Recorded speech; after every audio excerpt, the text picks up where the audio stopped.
નમસ્કાર દોસ્તો, સુપરફાસ્ટ તાજા સમાચારમાં તમારું સ્વાગત છે। દેશ, દુનિયા અને ગુજરાતના તાજા, મોટા અને સૌથી મહત્વપૂર્ણ સમાચાર જાણીએ તે પહેલા તમે ચેનલમાં નવા હોય તો ચેનલને જરૂરથી સબસ્ક્રાઇબ કરીને વિડીયોને લાઇક કરી દેજો। સૌપ્રથમ દોસ્તો આપણે વાત કરીએ તો હવામાન વિભાગની નવી આગાહી સામે આવી છે। હવામાન વિભાગની નવી આગાહી અનુસાર આવનારા દિવસોમાં ગરમીમાં વધારો થઈ શકે છે। લઘુત્તમ તાપમાનમાં 3 ડિગ્રી અને મહત્તમ તાપમાનમાં 3 દિવસ પછી 2 થી 3 ડિગ્રી જેટલો વધારો જોવા મળશે।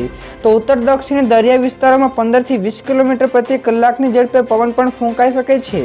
આવનારા 5 દિવસ વાતાવરણ સૂકું રહેશે। તો બીજી તરફ અંબાલા પટેલે પણ આગાહી કરી છે કે 8 થી 11 માર્ચ દરમિયાન વાતાવરણમાં પલટો આવી શકે છે। ત્યારે કમોસમી વરસાદની પણ આગાહી કરવામાં આવી છે। બીજા સૌથી મોટા સમાચાર સામે આવ્યા છે। ગુજરાત ભાજપમાં ભરતી બીટીપીનું ભંગાણ। ભાજપમાં ભરતીનો દોર હજુ પણ યથાવત છે। ત્યારે તાજેતરમાં જ કોંગ્રેસના દિગ્ગજ ચહેરાઓ ભાજપમાં જોડાયા હતા।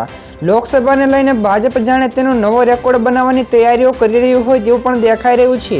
ત્યારે ગુજરાતભરના મોટા ચહેરાઓ ભાજપમાં સામેલ થઈ રહ્યા છે। તો સમાચાર પણ મળ્યા છે કે બીટીપીના પૂર્વ ધારાસભ્ય મહેશ વસાવા હવે કેસરિયા રંગ ધારણ કરશે। તો વસાવાએ ખાનગી મીડિયા સમક્ષ જણાવ્યું કે તેઓ આગામી 11મી માર્ચે ભાજપનો ખેસ ધારણ કરનાર છે। આગળ વધુ એક સૌથી મોટા સમાચાર મળ્યા છે। સોનાની કિંમત 65,000 રૂપિયાને પાર। આંતરરાષ્ટ્રીય બજારમાં સોનાના ભાવમાં વધારો થતાં સ્થાનિક બજારોમાં પણ સોનું નવા ઐતિહાસિક સ્તરે પહોંચી ગયું છે। ત્યારે દિલ્હી એનસીઆરના બુલિયન માર્કેટમાં સોનું 800 રૂપિયાના ઉછાળા સાથે પહેલીવાર 65,000 રૂપિયા પ્રતિ 10 ગ્રામના સ્તરે પહોંચ્યું છે। તેનો પ્રથમ ટ્રેડિંગ સેશન્સમાં સોનું 64,200 રૂપિયા પ્રતિ 10 ગ્રામના સ્તરે બંધ થયું હતું। ત્યારે જૂનમાં યુએફસી ફેડરલ રિઝર્વ દ્વારા વ્યાજદરોમાં ઘટાડા કરવાની અટકળોને કારણે સોનાના ભાવમાં આ વધારો જોવા મળ્યો છે।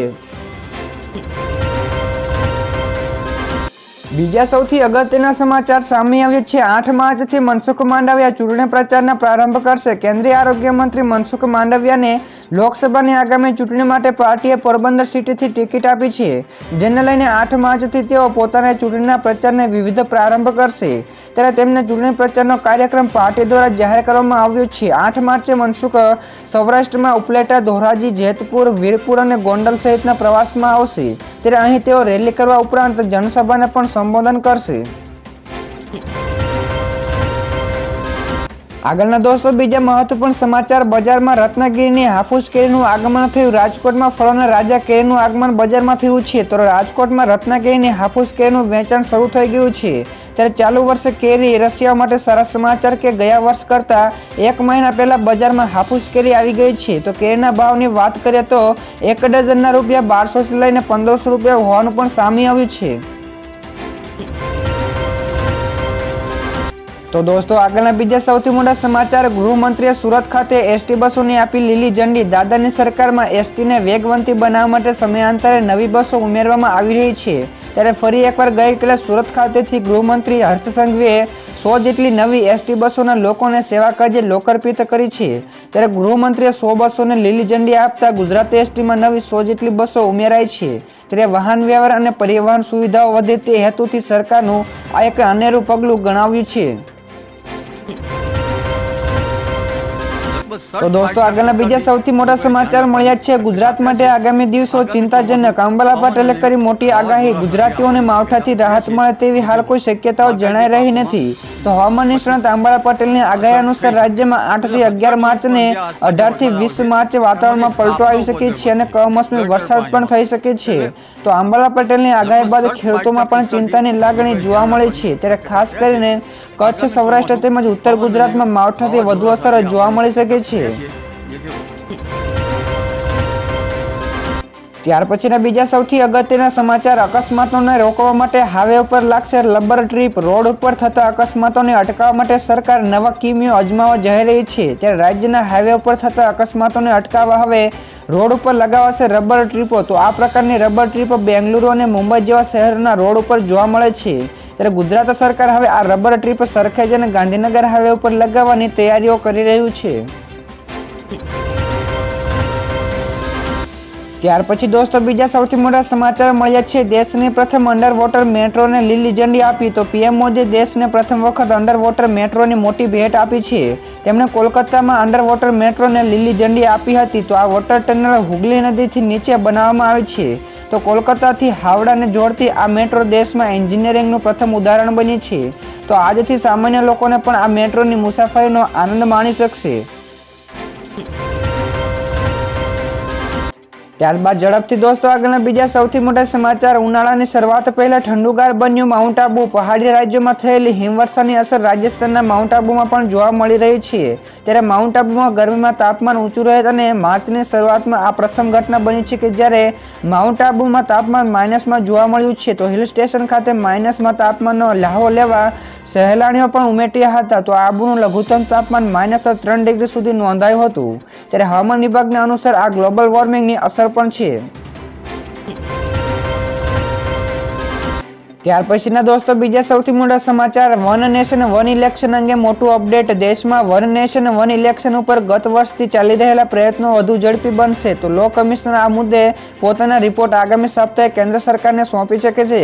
તો આથી પણ મોટી વાત એ છે કે વર્ષ 2029થી જ્યારે ચૂંટણીઓ યોજાશે ત્યારે વન નેશન વન ઇલેક્શનના ફોર્મેટમાં યોજાઈ શકે છે. તો લો કમિશને તેના રિપોર્ટમાં દેશમાં લોકસભા, વિધાનસભા અને સ્થાનિક ચૂંટણીઓને એકસાથે યોજવાની પણ ભલામણ કરી શકે છે. ત્યાર પછીના દોસ્તો બીજા સૌથી મોટા સમાચાર મળ્યા છે. ખેડૂત આંદોલનને લઈને દિલ્હીમાં કલમ 144 લાગુ કરાઈ. એમએસપી સહિતની અન્ય માંગણીઓ માટે ખેડૂતોએ ગઈકાલે દિલ્હી કૂચ કરવાનો નિર્ણય લીધો હતો. તો આ અંગે દિલ્હી પોલીસે એલર્ટ ઉપર છે. ત્યારે મીડિયા રિપોર્ટ્સ અનુસાર દિલ્હીમાં કલમ 144 લાગુ કરી દેવામાં આવી છે. તો નવી દિલ્હી, જૂની દિલ્હી અને આનંદ વિહાર અને સરાય રોયલી જેવા મુખ્ય રેલવે સ્ટેશનો પર સુરક્ષા પણ વધારી દેવાઈ છે. ત્યારે પોલીસ દરેક ખૂણે નજર રાખી રહી છે. ત્યારે પંજાબ અને હરિયાણાના અનેક ખેડૂતો દિલ્હી તરફ જશે. આગળ દોસ્તો વધુ એક સૌથી મોટા સમાચાર મળ્યા છે. કર્મચારી આંદોલનને ડામવા ગુજરાત સરકારે આપ્યા આદેશો. તો પોતાના પડતર પ્રશ્નોને લઈને સરકારી કર્મચારીઓ પેન ડાઉન કાર્યક્રમો જાહેર કર્યા હતા. જે બાદ સરકારે હવે હરકતમાં આવી છે. તો રાજ્ય સરકારે તમામ ખાતાઓના વડાઓને જાણ કરી છે કે કર્મચારીઓ વિરુદ્ધ કાર્યક્રમો જાહેર કરે તો નિયમાનુસાર તેની સામે કડક કાર્યવાહી કરવી. તો દોસ્તો તમને જણાવી દઈએ કે તે જૂની પેન્શન યોજનાને લાગુ કરવાની, નોકરીઓના કોન્ટ્રાક્ટ ઉપર ભરતી બંધ કરવા સહિતના મુદ્દાઓને લઈને કર્મચારીઓ આંદોલનના મૂડમાં છે. બીજા સૌથી મોટા સમાચાર. સરકારે ખેડૂતો માટે લીધો મહત્વપૂર્ણ નિર્ણય. સીએમ ભૂપેન્દ્ર પટેલની અધ્યક્ષતામાં મળેલી કેબિનેટની બેઠકમાં મહત્વપૂર્ણ નિર્ણય લેવાયો. મંત્રી ઋષિકેશ પટેલે કહ્યું કે વીજ ટ્રાન્સમિશન લાઇન ઊભી કરવામાં ખેડૂતને કપાતી જમીનની સહાયમાં વધારો કર્યો છે. ત્યારે ઓનલાઈન જંત્રીના દરોમાં પણ 200% લેખે વળતર ચૂકવવામાં આવશે. રાજ્ય સરકાર દ્વારા જંત્રીમાં જો કોઈ સુધારો નહીં થાય તો વાર્ષિક 10% લેખે એટલે ચક્રવૃદ્ધિ વ્યાજ પણ ધ્યાનમાં લેવાશે. તો વર્ષ 2024-25ની ગ્રાન્ટ 1 એપ્રિલથી રિલીઝ થશે. આગળ દોસ્તો વધુ એક સૌથી મોટા સમાચાર મળ્યા છે. જનતા પાસેથી સૂચનો લેવા અંગે CR પાટીલનું મોટું નિવેદન. લોકસભાની ચૂંટણી પહેલા ભાજપને મેનિફેસ્ટો માટે જનતા પાસેથી સૂચનો લેવાની ચર્ચાઓ ચાલી રહી છે. ત્યારે આ અંગે ભાજપના અધ્યક્ષ CR પાટીલે જણાવ્યું કે અમે રાજ્યસભામાં પાર્ટીના જિલ્લા કાર્યાલયો, મંદિરો અને કોલેજોના સૂચન બોક્સ ગોઠવીશું. તો ગાંધીનગરમાં કમલમ કાર્યાલયથી પણ ગુજરાતની દરેક લોકસભા બેઠક પર 2 સૂચનો બોક્સ મોકલાઈ રહ્યા છે. ત્યારે અમે અમારી ચૂંટણીના ઢંઢેરામાં જનતાના સૂચનો સામેલ કરવાના પ્રયાસ પણ કરીશું. તો દોસ્તો આગળના બીજા સૌથી અગત્યના સમાચાર. શેરબજાર લાલ નિશાન સાથે બંધ રહ્યું. તો ગઈકાલે શેરબજારમાં લાલ નિશાન સાથે બંધ થયું હતું. ત્યારે BSE સેન્સેક્સમાં 204 પોઈન્ટના ઘટાડા સાથે 73,668 અંક ઉપર બંધ રહ્યું. જ્યારે NSEના નિફ્ટીનો સૂચકાંકમાં 49 પોઈન્ટના ઘટાડા સાથે 22,356 અંકની આસપાસ બંધ રહ્યો હતો. જ્યારે બેંક નિફ્ટીમાં પણ ગઈકાલે 124 પોઈન્ટના સુધારા સાથે 47,581 અંક ઉપર બંધ રહ્યો હતો. ફટાફટ દોસ્તો આગળના બીજા સૌથી અગત્યના સમાચાર. 4 દિવસ પહેલા જ ભારત જોડો ન્યાયયાત્રા સમાપ્ત થશે. કોંગ્રેસની ભારત જોડો ન્યાયયાત્રા 14 જાન્યુઆરી મણિપુરથી શરૂ થઈ હતી. પહેલા તે 20 માર્ચે સમાપ્ત થવાની હતી, પરંતુ હવે આ યાત્રાનો નિર્ધારિત સમયના 4 દિવસ પહેલા એટલે કે 16 માર્ચે મુંબઈમાં સમાપ્ત થશે. તો આ યાત્રા 62 દિવસ સુધી ચાલવાની છે. તો 17 માર્ચે વિપક્ષી પાર્ટીઓનું ઇન્ડિયા ગઠબંધનનું મુંબઈમાં રેલી કરવા જઈ રહ્યું છે, જેમાં ઇન્ડિયાના એલાયન્સના તમામ નેતાઓ ભાગ લેશે. ત્યારે ચૂંટણીને ધ્યાનમાં રાખીને રેલીનું આયોજન કરાયું છે.